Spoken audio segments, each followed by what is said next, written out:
Hi there. Hello. Welcome to another episode of Bloodhouse, the show where we talk about art house horror movies. I'm your host, Joshua Conkle. And I'm your co-hostess with the mostest, Drusilla Adeline. Welcome back once again, Josh. We've got a very different episode this week. We do. I feel like I'm in a rut with the introduction because I keep saying art house horror movies in that exact same way every single week, and I don't have to. I should mix it up. But I don't. You can do different things. I think some people like consistency, and some people, like me, have ADHD, and they want things to be different and weird every single time, which is why I have to keep rearranging my house all the time. Yeah, well, you will be happy, and those people will be happy, because we're doing a very different kind of episode today.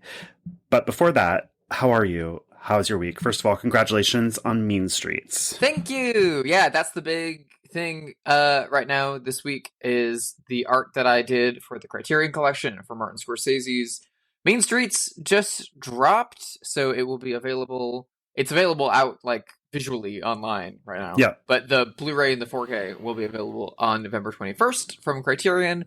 So during their next half-off sale, Schlep yourself to Barnes & Noble. go peel yourself off the couch and mortgage your home. No, I'm very, very, very excited. I've never gotten to do 3 different Criterion titles in a calendar year, or like less than that, and to do 2 projects with a fucking massive hero and icon like Martin Scorsese back to back is like super fucking awesome. I've been on this for like a while now, and I've been sweating bullets every single time I go to work on it or get an email about it, because I'm just like, how it to me growing up as a little like Midwesterner with like dudes and like fathers who are always talking about like these kinds of movies. I don't know how I'm allowed to be doing this. I don't know who the fuck let me work on this. Is like, I mean, it's not unique to you, Drusilla. You know, it's not unique to you. Everybody likes Martin Scorsese. He is like an art house director that is popular. He might be the only one. I don't know. Like, that is a huge fucking deal. It's a massive accomplishment. The cover looks beautiful. All the girls are talking about it. And I'm just so happy for you and thrilled for you. It's very well deserved. You're very talented. I was also able to sneak in little bits of my family in both the cover and on a different piece inside. So I worked on this while I was back in Indiana recently. And while I was back in Indiana, my mother found an old rosary from my great aunt who had passed away. My mom has a box of stuff that like relatives just were given back after they died in a hospital, just like from a bunch of different relatives. And my mom's like obsessed with this weird box. And she's like, it's so interesting, like a life. And I'm like, that's fucking depressing. But she gave me an old rosary from her aunt or great grandmother or something. And so that is featured strongly in a collage inside the release. If you don't know, it's a Scorsese movie. It's very Catholic. Very Catholic, yeah. But then on the cover, there is a match being struck. Because that happens a lot throughout the movie. Harvey Keitel keeps burning his hand and like playing with matches and stuff. And on my father's side of my family, my great uncle was a graphic artist and a commercial artist and a designer in like the 20s and 30s. Wow. And he designed the logo for the Ohio Blue Tip Match Company. Which is not huge, but if you've seen the Jim Jarmusch movie Patterson, some people care about those. Yeah. And so I keep a box of Ohio Blue Tip matches in my studio by all my stuff, because it's nice to like be connected to that aspect of my family. And so I like burned and photographed a bunch for this project. So I literally a piece that my great uncle, great grandfather, made is now a part of this piece that I just made for Main Street. So I think lots of family tie-ins on this one. That's so gorgeous and powerful. I love that. Yeah. Anyway, how are you? Fine. I mean, I went to Big Bear for the weekend with some friends. It was lovely. It looked incredible. I mean, it's gorgeous there. It does have like a little bit of like weird Trumpy vibes. it's like more conservative than I would like it to be there, or it feels that way anyways, because there's like definitely Trump 2024 signs around. But my friend, yeah. Jesus.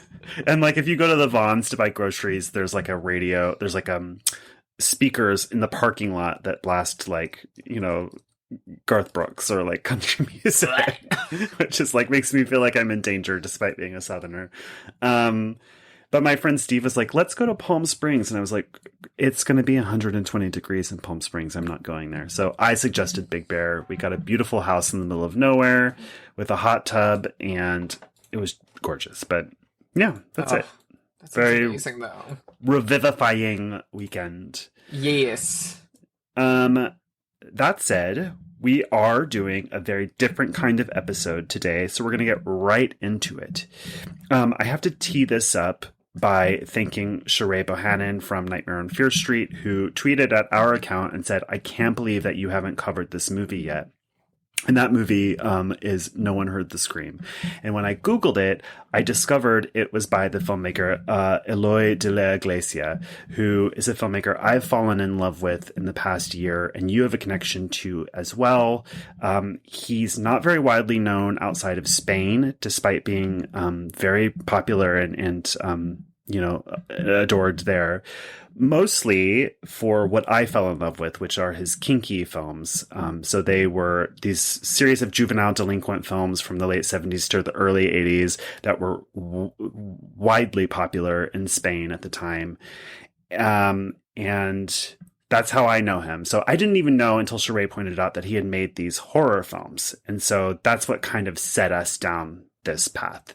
Now, you also did art for Colegas, is that right?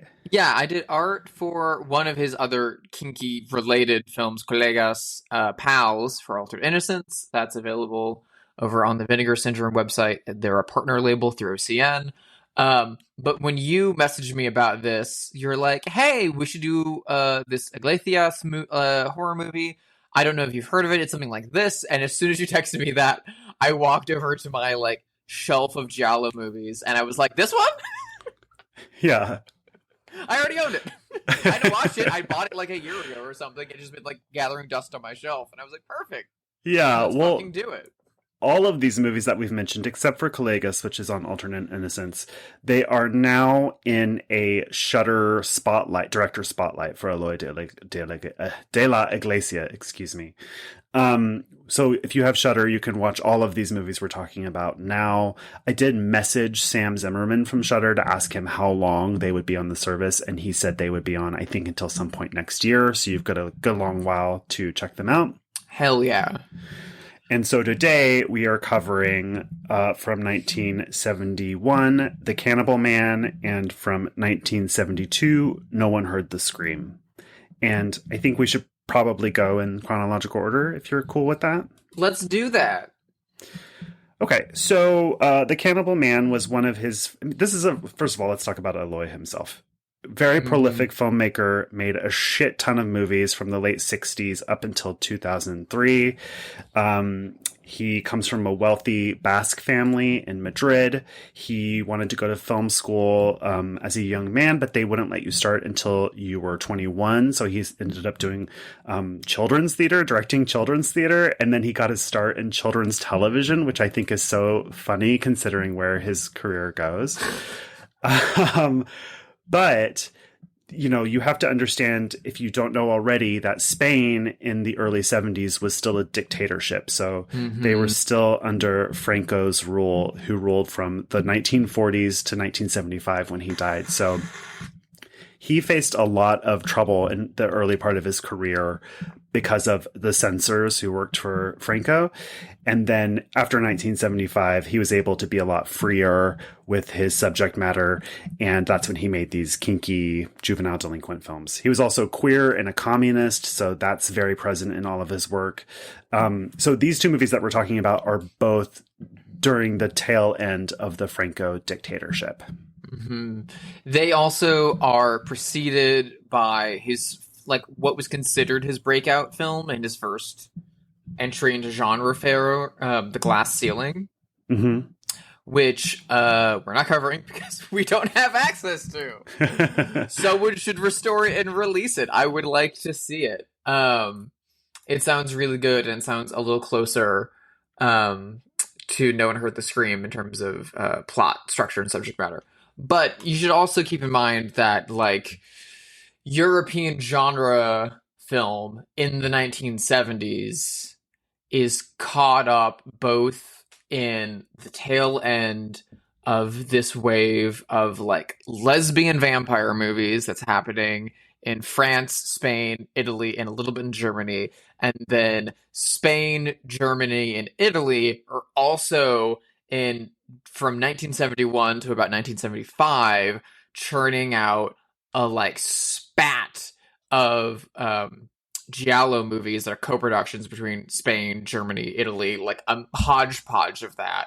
In Germany, they're being released as Edgar Wallace movies because that's more popular over there. In Italy, they were being released as giallo movies. And in Spain, they were barely getting released. But after the success of Argento's Bird of the Crystal Plumage in 71, copycats and imitators, like, flooded the market. And great Spanish giallo movies came about, like, in 72, 73, 74, like La Residencia. Oh my god. Another one that I love that Vinegar Syndrome put out, but I have entirely forgotten the name of, so we'll just bypass that. And so genre cinema was alive and well really, really strongly. And this is also, like, you know, a few years before, like, the horror boom in America, before Jaws came and fucked everything up. Right.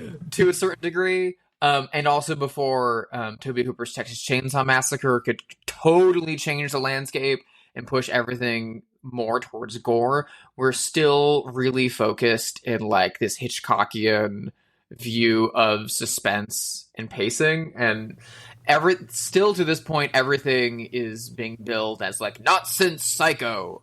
So we're very much in... This is also the same period that in America, Brian De Palma was making his first movies. Yeah. All of this bit of, like, multicultural film language soup is, like, boiling over at this one point. It's about to change. It's about to get super weird and different. And The Cannibal Man is a very good, like, turning point movie. I think you're totally right. I mean, the 70s are, like, such a great film decade, both here in the States and abroad. And here it's because of, like, the fall of the studios in the 60s and blah, blah, blah, blah, blah. They have all of that there, too, because it's just the zeitgeist. Plus, they have a fallen dictator. Mm-hmm. So the 70s in Spain are really interesting. We covered a movie called Arrebato early on that's from that era. There's all these kinky movies. Without further ado, I guess we'll talk about The Cannibal Man. This is also known as The Apartment on the 13th Floor, which is crazy because they live on the ground floor. But he lives on the ground floor for sure. I guess the apartment on the 13th floor is the neighbor with the binoculars, maybe? Oh, that makes sense. I was like, he lives in a single-story house. But okay. The original title in Spanish, La Semana del Asesino, translates to The Week of the Killer. Yeah. Which is pretty good. That's a better title because actually there is no cannibal in this movie, really. Or I guess all of us are the cannibal, I guess. But we'll get to that. So, and it should also be mentioned that this was one of the video nasties, which I didn't know. Really? Yeah, how iconic. Knock one off the list. Yeah, exactly. So, this movie follows this poor guy who lives in the slums. His name is Marcos. He's played by, I don't know how you say this in Spanish. In Italian, it would be Vincente Parra. But he's also the star of the other movie that we're going to cover. So he lives with his brother in this dilapidated slum house in what is a really cool setting, I thought. It sort of reminded me of Eraserhead in some ways. It doesn't feel like in our world, kind of, if you know what I mean. I mean, everything is just rubble all around. There are wild dogs roaming the neighborhood. Mm-hmm. And it's very rural, except for there's like a new high-rise nearby.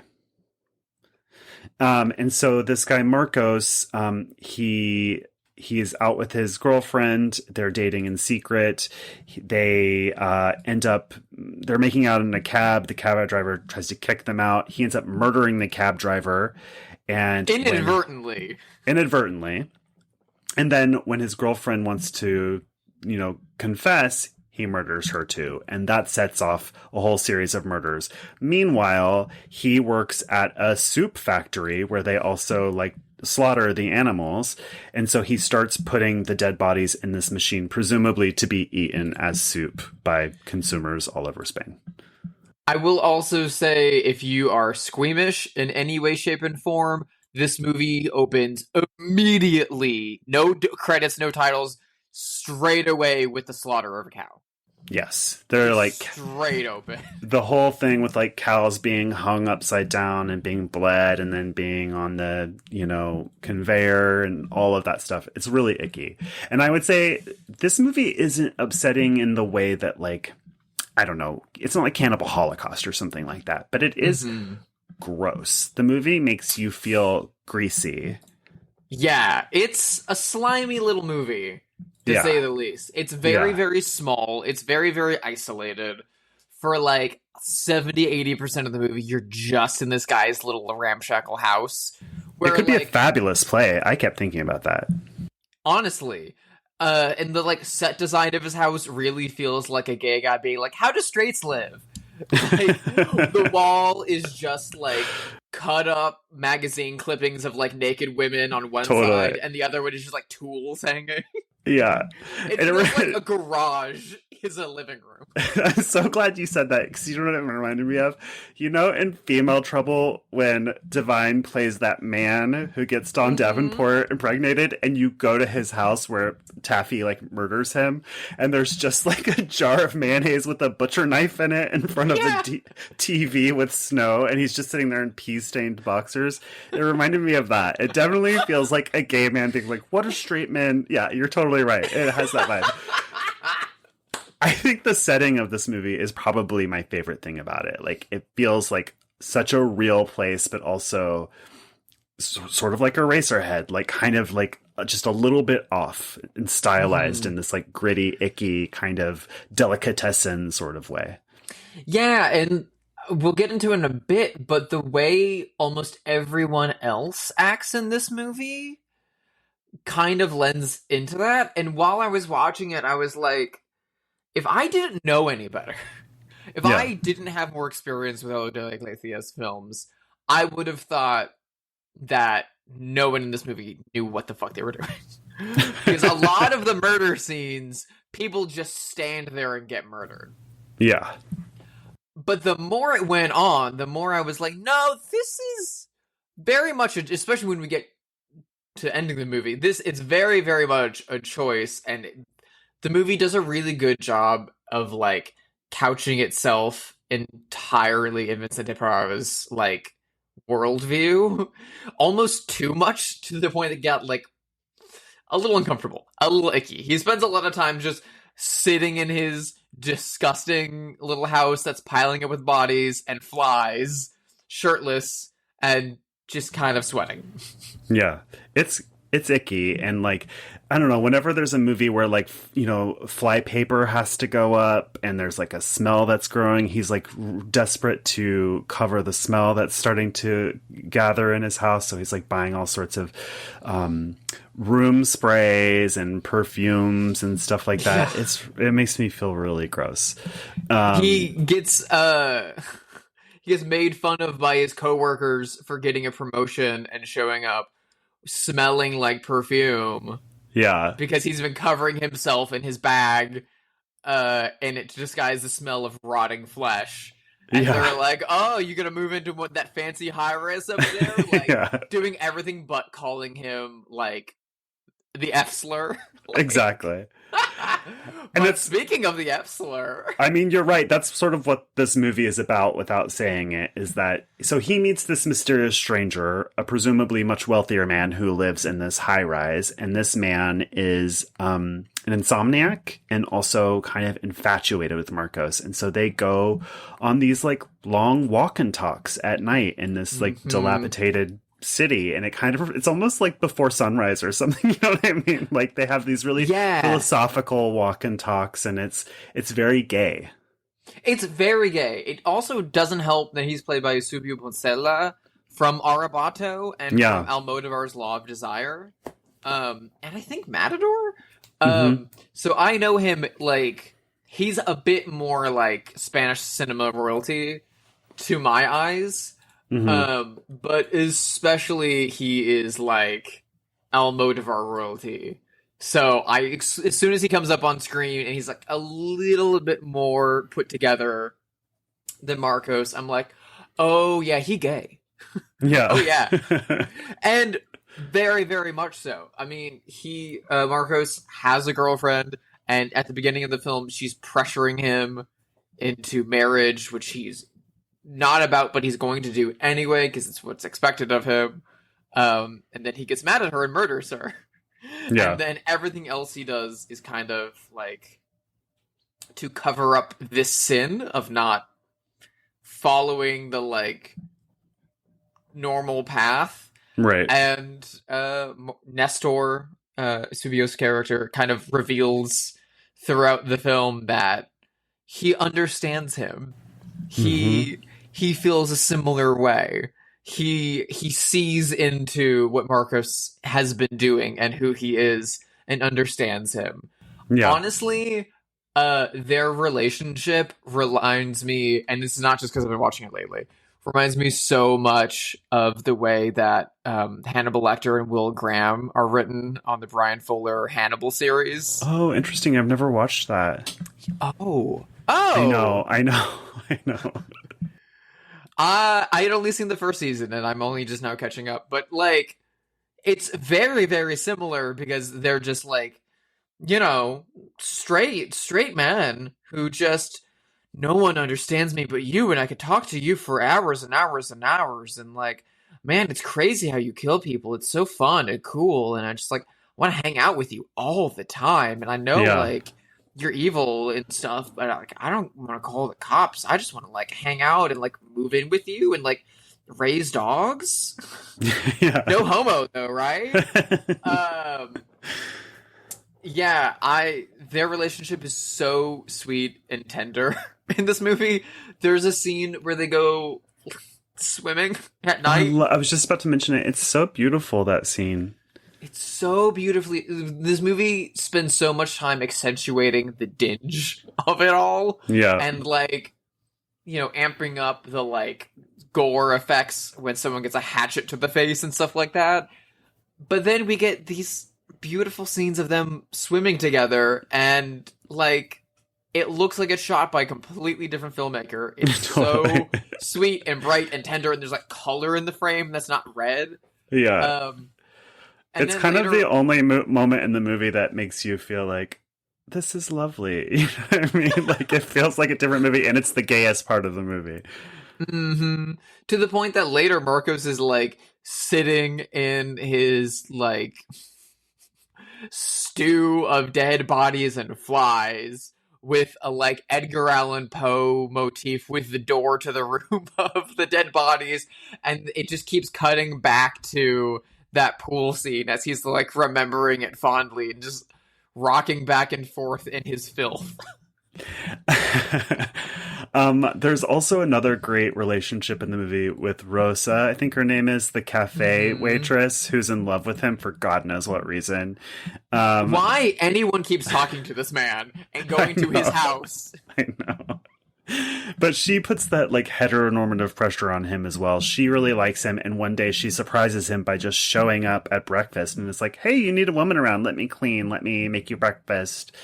And again, it sets his like alarm bells ringing because he's of course gay and doesn't want a woman in his life, and he ends up killing her too. But I really liked her character. I found it like sort of tragic because she lives with her, I think it's her father or something, and she's just like a lonely waitress who is too desperate. She's a little bit older than him, and at the beginning of the film she says that he should be going out with such young girls. He needs someone with experience, and he should call her and all this stuff. And she's so lovely, and he keeps going back to her cafe throughout the movie, and every single time he does, I'm like, oh, I hope she doesn't die. I hope she just stays here. Yeah. She doesn't. Yeah. Another great scene. So he works at this soup factory, as I mentioned, and he starts taking the body, like bits of the body, to the soup factory where he works in a sports bag, and then dumping them into the machine that I guess turns them into soup. And so there's a lot of great scenes. Machine. The soup you push machine. Button, soup come out. Yeah, it really has the logic of like children's television. So you see all these soup commercials for the company in the movie, and then there's a great scene where he's in the cafe and he has served soup, and he's like, this tastes different than normal. And she's like, oh, it's this new brand, and it's the brand that he works for, and it's really gross. They're like, you should love it. It's the one that you work at. And he's like, I can't even. Which, all the more reason, I wish... That's also like a little over halfway into the movie, and I was like, this is the first time he eats potentially human flesh. And he doesn't like it? You calling this movie Cannibal Man? The Cannibal Man, it is not. The Cannibal Man, it is not. Maybe Week of the Killers. The not Cannibal Man. Yeah. Week of the Killer is a much more descriptive, accurately descriptive title for this movie. I will say, in this movie's defense, hard movie to come up with the title for. Yeah, it's true. It is true. The soup factory body disposal element reminded me a lot of Eating Raoul, though, I will say. I thought of Eating Raoul, too, because I actually think, and we can talk about this, I mean, this isn't a movie review podcast, but I think Eating Raoul is a more successful version of this story. I strongly agree, because it's also about societal pressures, it's also about closeted homosexuality. Repressed sexuality. It's, this movie has a little bit of a sense of humor about it. Yeah. Only a little bit. Whereas Eating Raoul is like out and out a comedy, and I think that like helps it a lot, because this movie can feel like oppressive sometimes. Yeah, totally. And I'll say right now, this director is more widely known for the kinky films, the juvenile delinquent films, and that's how I fell in love with him. And I liked both of these movies, and we're covering them because they're horror movies. But I will say neither of them reaches the heights of Navajeros or El Pico to me. The listener, if you like these movies in a little bit, or if you don't like them, still go give Navajeros on Shudder a watch, because it is truly incredible. For me, I liked this movie. It's probably my least favorite by this director that I've seen so far. I think I gave it like 3.5 stars on Shudder. What are your thoughts about the movie in terms of that? This is my least favorite of Delicatessen as well. I mean, I watched it with my partner, and she liked it a whole lot less than I did. Really? What did Ivory think? Ivory was like 2 stars, 1.5 stars. Strongly disliked it. Got it. She, granted, vegetarian from the opening shot, strongly disliked it. Mm-hmm. Which I was also like, yikes. But I think she really didn't like the kill scenes at all. She wanted to see people fighting back.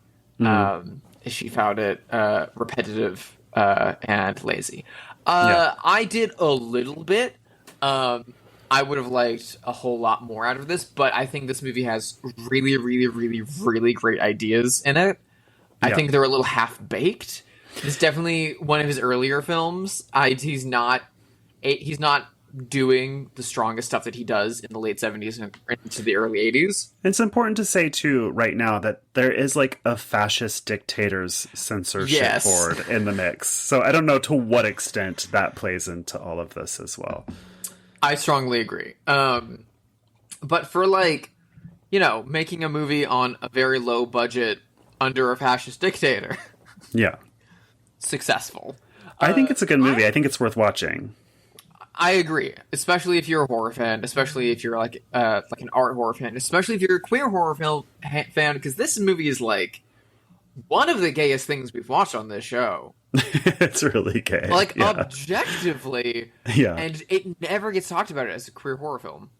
Yeah, never. Which is a fucking crime, because it's, like, there's so many queer horror films that are like, yeah, it's got, like, a little bit of subtle subtext, and you can, like, read a lot into it and stuff like that. And, like, as a queer community, a lot of us do, like, grasp at straws in terms of representation. But this is, like, a movie by a queer filmmaker telling an overtly queer story and having to code it through the censorship of a fascist dictatorship. Like, that's fucking impressive and satisfying. It needs to be talked about. Yeah, and that's like barely subtext in this movie, the queer stuff. In the other movie we're going to watch, it's kind of the opposite, where like nothing in the story is queer, but the way it's filmed is very queer. He's like lingering on men's bodies in a way that he doesn't do in this movie. So it's like an interesting comparison, I guess. What else to say about The Cannibal Man? The title sucks. The art's very good though. Yeah, and I really love the setting, and I love the atmosphere of this, and I love the aesthetic of this more than I like the actual movie. Like, I would agree with you that someone could take all of the elements of this movie today and make a really incredible movie with them. Yeah, I would honestly love to see this movie remade. I mean, or if not, just go watch Hannibal. I will also say that I think Vincente Parra's performance, and this is better than his performance in the next movie we're about to talk about. Totally. But truly, the MVP of The Cannibal Man is still Subio Pozzella as the neighbor Nestor. He's really good. Steals every fucking scene he's in. It's no wonder he'd go on to star in Arabato and multiple Almodóvar films. He's incredible. Yeah. Something about him feels dangerous, too. Like, sort of in that Norman Bates kind of way. I was literally about to say he's got Spanish Anthony Perkins vibes. Yeah. He's really great. Special. Should we do Have They Seen It for this? Maybe just like one person each? Yes. So this movie is set in rubble and involves cannibalism in some weird way, which made me think of Delicatessen, which made me think of Jeunet and Caro. Do you think either Jeunet or Caro has seen this? I'm going to say that I'm trying to think of what the difference between Jean-Paul Jeunet I have no idea what the Caro difference between is. them, if I don't any. think they work together anymore. I think They don't. It's been a long time. Yeah. Sad. They're great. I'm just gonna say that Caro has and Jeunet has not. I feel like Jeunet, and that's just gut instinct. That's gut instinct. I'm just gonna, off of gut instinct, say that Jeunet fancies himself more of an art house person and sees himself more as a French Fellini and watches nothing but like Jean Renoir movies. Whereas I feel like Caro is probably the one who's going out and about and finding weird VHS tapes of horror movies and was like, Cannibal Man, awesome, cool. Yeah.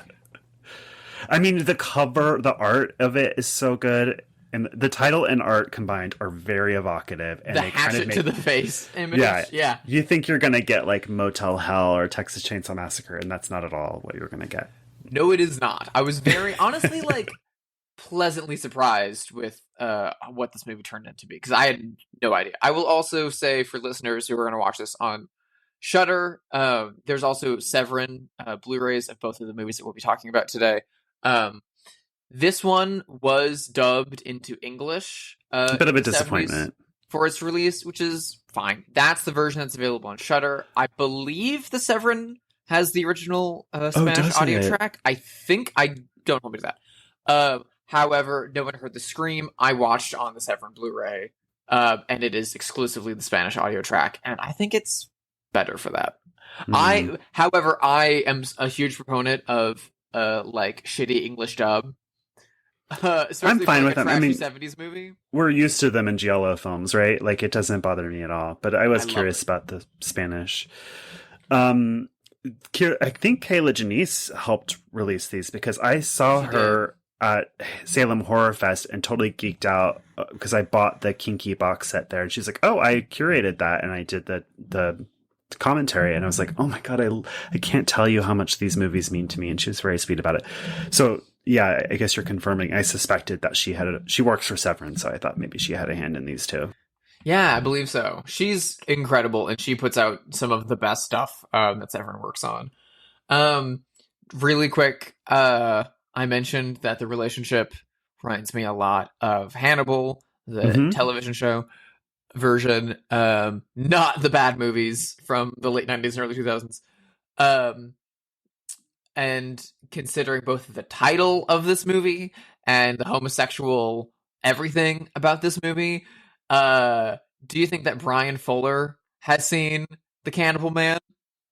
Well, not to name drop, but Brian Fuller is kind of my friend, despite the fact that I've never watched any show that he's made. You've not even seen Pushing Daisies? I haven't. I'm going to slap you. I know. So the situation is this. Brian Fuller is very close friends with my best friend. So I'm around him a lot, but directly we're not that intimate with each other. So I know him, but not super, super intimately. I get the sense that his love of horror movies, which is deep and strong, is similar to mine in that it starts in the late 70s with slashers, like the early slashers. And I don't know how much of an appetite he has for like art house movies, especially from earlier than that. Like, I don't even know if I'm sure he's seen Possession, but I don't know what he would think of Possession. You know what I mean? Like I think his taste runs a little bit more commercial than that. So I'm going to say no. Okay. If he hasn't seen it, I think he would fucking love it. I think he would like it too. I mean, I hope what I am saying doesn't make him seem like he's not cool or smart or tasteful. He's all of those things very much. I'm just trying to put myself in his taste in mind. Yeah. No, I mean, this movie also like was kind of hard to come by for a long time. I mean, neither of us had even heard of it until it got re-released, right? I hadn't really, no. Yeah, it had a release by Code Red a few years ago under the 13th Floor title. Which is such a crazy title, but it does make sense for the other character, I guess, the not main character. Yeah. But yeah, I don't know. I think he would love it. I think you should check it out. If you run into him at a pool party while you're dropping names around, you mentioned him. I didn't name drop him. You picked him because he would like it. I don't know. Yeah, I bet he would like it. Yeah. I'll tell him next time I see him. But we both like the second movie of this double feature more, I think, right? I did. Yeah. This one actually might be a contender for one of my favorite films from this director. It's pretty good. I like this one a lot. This one's objectively funnier. Yes. This one has a lot more style in like a pleasant way. Yes. Not in a Henry Portrait of a Serial Killer way. Yes. This movie is so much more kind of what I was saying at the top of the show, connected to the tradition of Alfred Hitchcock, and Mario Bava, and kind of the tail end of the like Argento boom in 1973. This is No One Heard the Scream, and it has like all of the visual hallmarks of the like travelogue giallo movies that Sergio Martino was making around this time, like The Case of the Scorpion's Tail, and it like visually looks like that, it feels like that, but it's like a lot more fucked up, and a lot more funny. And in contrast to the aesthetic of The Cannibal Man, you're getting high fashion, you're getting beautiful 70s interiors, you're getting some camp and humor. So it really is a very different aesthetic and tone from The Cannibal Man.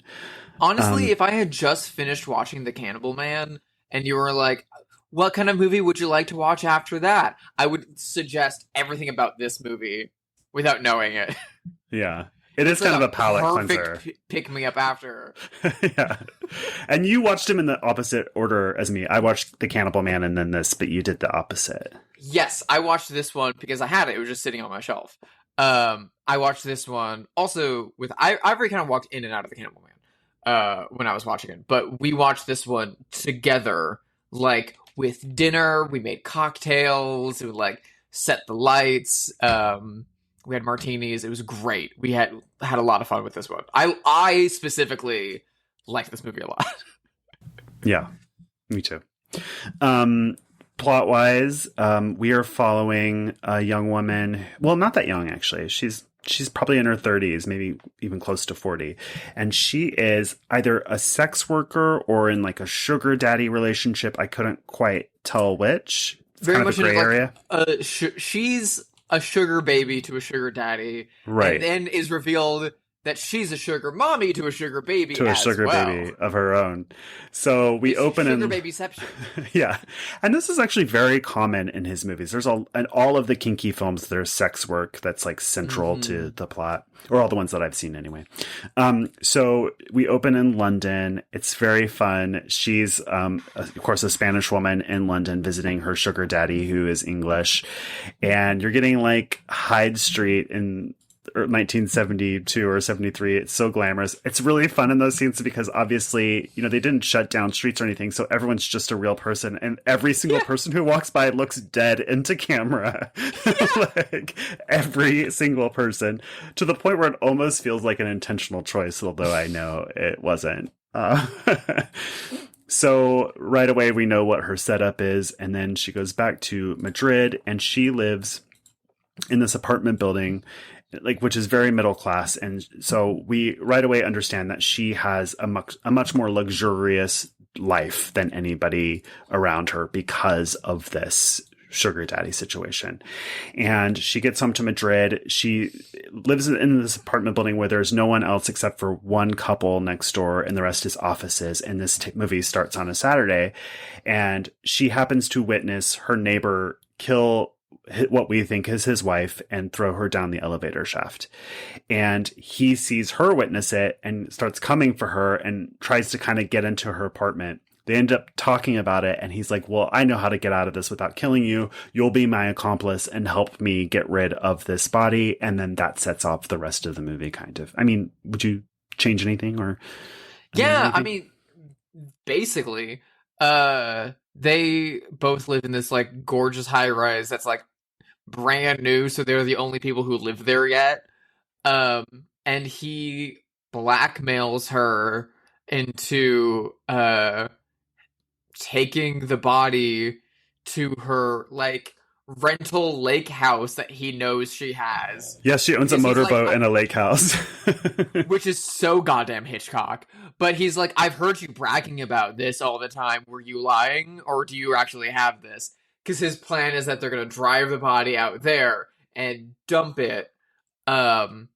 Which, I'm sorry, sir, is a bad plan.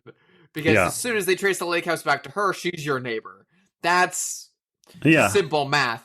The initial plan, she had found him dropping the body down the elevator shaft, which had been, like, out of order at the beginning of the film. And he was like, yeah, I was planning on just, like, sending the elevator down to crush the body and then making it look like she fell in the elevator. But now I'm starting to think that might not be a good idea. So he improvises this plan in the moment, and they have to, like, go down the elevator shaft, clean up all the blood, pick up the body, and drive it out of town. And they get so much tension and humor out of that simple setup. After they dispose of the body, the plot kind of shifts again, and that's about halfway through the movie. Yeah. Into kind of what's more expected from your kind of travelogue giallo of this kind of, like, a lot of, like, fucking and drugs and ambiguity of, like, oh no, is he gonna murder me? Like, suspicion vibe. Joel at some point was like, I wonder if their plan will send them to any more glamorous destinations. It did each time. This movie never did what I thought it was going to do. Yeah. Like, I thought at first it was going to be kind of a home invasion thing with him trying to get into her apartment. Then I just like, it always did something different than what I expected. The screenplay just keeps on moving and changing, and it really feels like De La Iglesias is playing a game with himself to like, oh, like, let's try this like genre and trope on. That's fun. Okay, yeah, I'm bored of that. Let's go do this now. Let's go do this now. And it keeps the pace going. He gets a lot out of every new scene and setup, and it's successful. Like, yeah, this is a fun movie. Is successful. Yeah, because they throughout the movie, whenever Lisa is talking to Miguel, her neighbor, again the actor from Cannibal Man, sporting these gigantic Elton John frames, but so chic. I mean, he's just as chic as she is. He wears some really great turtlenecs and like little suits and stuff. I was into it. Entire time watching this movie, I was like, "This is Josh fashion. This movie, Josh is gonna love this."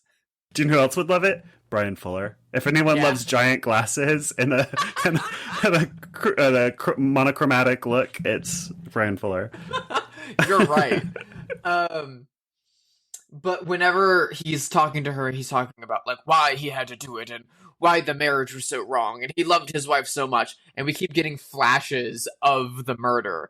We get like the wife walking in, then we get like picking up the blunt object, and then we get like blood, dead body, and we keep getting these flashes throughout the movie. Close up of an eye with blood pooling around it. It's so fucking great. It's like the exact beautiful shade of red that it's only in 70s movies. Yeah.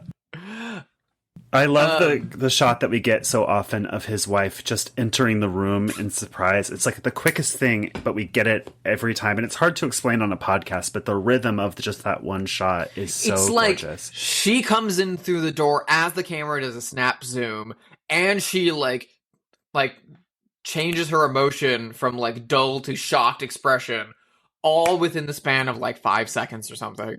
Yeah. It's so economical. And it's so fucking good. Speaking of economical and good and fucking funny, so they have to travel to this lake house with the body in the trunk of their car. This is a European car. The trunk is in the front, where the engine would be in an American car. They get stopped because there's a traffic collision. There's a car crash on the road.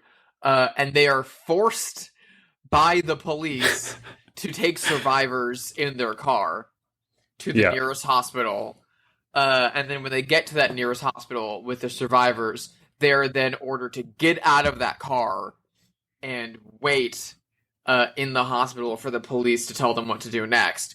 And it is the most overt, like, we are living under a police state moment of the film. Yeah. And they get a lot of humor out of it. Because there's a scene where one of the police officers is like, you need to make some room in your trunk. You need to put some stuff in there. And he's like, no, I don't want to open it. No, it's fine. They're like, no, you need to open your trunk. So fucking good. And there's a bit later where a police officer sees that something is leaking from their trunk. And he's like, you should have that looked at. Yeah. There's a lot of comedy in this movie. I mean, we have to say that the doorman of their building is an old man who can't hear. And so there's all these like clever ways like, what? You know, like that sort of old man thing where he like mishears everything that she says and repeats it to her incorrectly. So there's like a lot of fun in this movie too. Not to mention the look of the movie, which is very heightened and stylized and dated because it's from the early 70s. So for instance, she has a gold hot tub in her apartment with purple paisley shower curtains. Oh, it's so beautiful. There's a great bubble bath scene between the two of them. So beautiful. She also like has a shower over this big circular bathtub, so she just showers in there, and it's great. It's on like a riser, and there's all this space on either side of the tub. It's her apartment is great, incredible. Oh my god, speaking of aesthetics, I can't believe we didn't talk about the opening credits, because when they were on, I was like, Drusilla must be loving this. Oh, because it's gorgeous. Like black and white photography intercut with title cards that are different colors. So like pink, blue, mint green. It's like if someone watched the opening credits to A Clockwork Orange and was like, I can make this weirder. Yeah, but the photographs reminded me of the opening credits of Female Trouble to bring that Yeah. up again. Like I don't know. It's just very beautiful, very stylish. They're honestly, like, classic 70s Euro thriller opening credits. I love the shit out of them. Awesome. But speaking of things that are awesome and visually sumptuous, I think we are overlooking the Tony of it all. Hmm. So they get to the lake house where we are surprised to meet her sugar baby. So it's 3 generations of sugar babies. And he's like a very young man named Tony who's blonde. He's sort of Rocky Horror coded, like, rides a motorcycle shirtless. There's something in his contract where they don't let him wear a shirt. I know. Even when he's wearing one, it's open. It doesn't matter where he is. He is her sugar baby, and he's really hot, and the camera really lingers on him. So unlike The Cannibal Man, which has like overt queer themes, this doesn't really, but the camera is certainly being run by a gay man because it's all over men's torsos and is like completely uninterested in women except for their glamour and attitude. There is one slight additional queer thing at the very end of the movie, and it's kind of a twist. Not kind of, it's the twist of the movie. Yeah. Do we want to spoil that? Well, sure, because so they've mentioned that he has a lover beyond his wife, who he killed, by the way, because she was annoying. Which, fair enough. Like, she liked to clean too much, and she was a nag, so he killed her. So they Much keep like mentioning in The Cannibal Man. Yeah. So they keep mentioning a lover. I thought his lover was going to end up being a man. That's what my suspicion was. Or it would even, a step further, be Tony also. Yeah. But that is not the case. Tony's not involved at all. At all. Tony is a gorgeous red herring. Yeah. He's got nothing to do with the plot whatsoever. He's just there a lot. Yeah. So now we're going to spoil this. So if you don't want to know, stop listening now. So tell us about the twist ending. The twist ending is that she finally has sex with this man after he's held her hostage this whole movie. Yeah. They do start to fall in love throughout the second half of the movie, kind of like Patty Hearst style. It's also, it reminds me a lot of the Almodóvar movie, Tie Me Up, Tie Me Down. Not to me. Yes. Yeah, you're right. However, after they finally consummate their weird relationship, she then takes some sleeping pills and wakes up to his dead body, and a knock at the door and the realization that his wife is still alive. Yes. So that shot that I mentioned earlier, we get the complete version of it, which is that he didn't murder his wife. His wife came in and murdered his lover and let him go.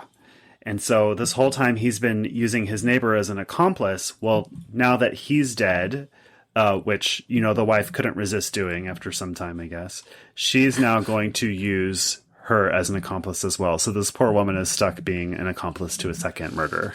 And we both kind of get the idea that this whole plan was the wife's idea. Yeah. And he was like goaded into doing it. But we also kind of come to understand by the way the wife interacts with our lead that, like, not only will they have to go through this whole ordeal again, but they're probably going to fall for each other in the same way that her husband did. Yeah.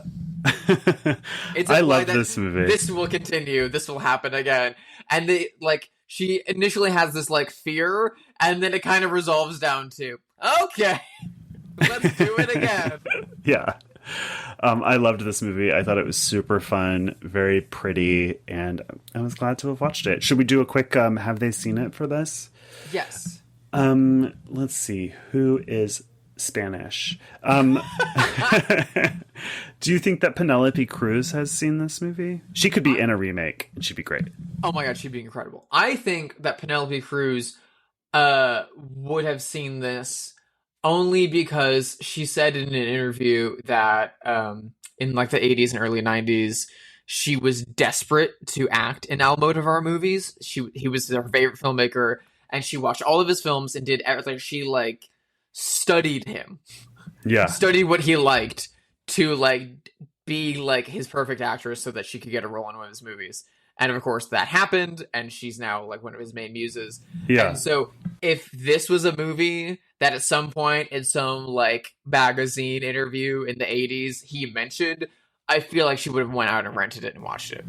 Almodóvar is kind of the elephant in the room as we talk about this director. Like, what do we know about Almodóvar's relationship to Eloy de la Iglesia? Anything? Nothing. Honestly, because this director was big and very prolific. I mean, the Kinky films were proper big hits in Spain. And he only passed away in the past 20 years. He died in 2006. Yeah. Of liver cancer. It's very, very sad. But he was mostly prolific and at the top of his career in the 80s. Yeah. When Almodóvar was popping off. And you would think that after the international success of a movie like Women on the Verge of a Nervous Breakdown, that studios in America would have been like, what else does Spain have that's like this? And would have put this stuff out. Well, he did a flop in the mid-'80s, an adaptation of The Turn of the Screw, I guess, by Henry James. It didn't do well. And then he became, like the characters in his movie, a heroin addict and didn't make another movie for 15 years. But then said, you know, my love of cinema is greater than my love of heroin. And he made one last movie in 2003 and then died in 2006 of cancer. Unlike Ivan Zulueta, who made Arabato, who was like, who loved heroin more than movies. Not to laugh, you know, but it just is what it is. Wait, Penelope Cruz. Has Penelope Cruz seen this movie? I think she has under those circumstances. I think so too. I would totally buy that. I think I was about to use mine on Pedro. I'm sorry. I think he's seen it. I think he has too. I think he's objectively seen it. I think this movie was an influence on Tie Me Up, Tie Me Down. And I think he loves this movie. I know he loves Hitchcock. I know he loves Argento. I know he loves Mary Bava. I know he's a fan of that era. And I'm sure he's a fan of De La Iglesia. De La Iglesia consistently reminds me, if like we're looking at Italian film, right? Yeah. If Almodóvar is more like Fellini or Luchino Visconti in like international acclaim and like a little bit more well known in America, Eloy de la Iglesia is a lot closer to someone like Pier Paolo Pasolini. Yeah. So a lot more gritty, a lot more stripped down, a lot more Akami, a lot gayer, and a lot more just like focused on like the nitty gritty of the human body and of sweat and of like being out in the world. And that's why sex the work kinky and films, crime and poverty are like his best works. Whereas like Pasolini's was so great at, Akatone, Mama Roma, and even his like the Gospel According to St. Matthew, which is his like Christ film, is like gritty and grungy and weird. And when he would go on to adapt like big literary works, which De La Iglesia later did, when he did Canterbury Tales and the Decameron and stuff like that, they kept all of that bodiness and they kept all of that like sweatiness and like bodily fluids. And I see them very much as closer kindred spirits than I'd compare them closer than I would De La Iglesia and Almodóvar. Yeah. But they come from the same well. Like, I mean, their careers really overlap. So there's no way they couldn't have some sort of relationship with one another. It almost reminds me of when you hear about, like, I don't know, Aerosmith opening for Kiss, where you're like, oh, yeah. Right. Yeah. See why one became bigger than the other. Mm-hmm. Which is a shame, not to deride Kiss. Do you know what I love Kiss. Kiss are majorly important. Yeah. Do you know what I'd be really interested to see? And I wonder if it's available. I'm going to check. His first film is a kids film because he'd been directing all that kids theater. And it's called like Fantasy 3. And it's a trio. It's a anthology film of 3 children's stories. One of which is The Wizard of Oz. What? Yeah. So 3 popular children's stories in like anthology film. So I really want to see what that's like if I can find it. That would be really cool to see. Incredible. There's so many. Oh, I'm looking at still instrument right now. This looks awesome. There's so many Spanish films from that era that are hard to come across in America that just aren't distributed. I mean, they're torrentable, I guess, if that's a thing that you do, but like finding access to like clean prints and essentially translated ones is really, really, really, really hard. There's a queer Spanish film from the late 70s called Cambio de Sexo, Sex Change. It's like a trans film from that era featuring trans performers that would go on to later be in Almodóvar movies. Unavailable. How did that get made under Franco? It was after. Oh, it's late 70s. Oh, late 70s. Late 70s. Yeah. At the same time that like Dressed in Blue was made, right in like 79, 78, which is an incredible trans documentary, which just in the past year got released by Alternate Innocence. It did not get enough love from people. Yeah. It did not get enough of a reception. It got a little bit from trans film critics, obviously, but that was it. And like, it's, I think, vital. These are the first Spanish movies I'm now thinking that I've seen that were made under the dictatorship, because everything else we've watched has been post-Franco, which has a completely different vibe because you have this sense that the world is freer and you can be more expressive. And so it's really interesting to compare it to the movies that came directly after, like Arrebato and, El Pico and things like that. It's just interesting. Yeah. One of my favorite Spanish thrillers and giallo films is from Franco era. It was made in 1969. It's The House That Screamed, La Residencia. I've never seen that. I've always wanted to. Fucking incredible. By Narciso Serrador. It's really, really great. And Buñuel, maybe the biggest Spanish director of all time, came back to Spain to make one movie under Franco when they offered him a chance to make a movie. And it was Viridiana, and it's a massive, scathing anti-fascist, anti-Catholic movie that then immediately got banned. Yeah, I forgot about Buñuel. I've only seen like French Buñuel movies, I think, right? Yeah, his big ones are like Belle de Jour and the stuff that he made after that in France. But his first few movies he made in Spain, like Las Ruedas, The Land Without Bread, and then he was a spy in the Spanish Civil War when Franco was coming to power, and then he, for the majority of his career, made movies in Mexico, and they're fucking bangers, including a horror movie, technically too. So I think Spain is a criminally overlooked film market. I'm just so impressed. I'm having such a renaissance with Spanish film since we started this podcast, and I'm so grateful to it, especially those kinky movies. Like I said, if you don't like these movies, still go watch Navajeros. I like it more than El Pico. El Pico is his biggest movie in that genre by far, but I like Navajeros a lot more, and it's on Shudder in this collection as well, and I think that you should go watch that. Yeah. If you don't like these. Highly recommend. I'm so grateful we got to do this. I'm very happy to spread the gospel of Eloy de la Iglesia. And thank you for listening to this episode of Bloodhouse. If you liked it, please rate it wherever you listen to podcasts. You can follow us on Twitter or Instagram at BloodhousePod. You can email us at bloodhousepod@gmail.com. Drusilla, where are you? You can find me and my art over at sisterhidedesign.com. Mean Street's out over there, and I've got some new posters coming soon. So much shit's going on.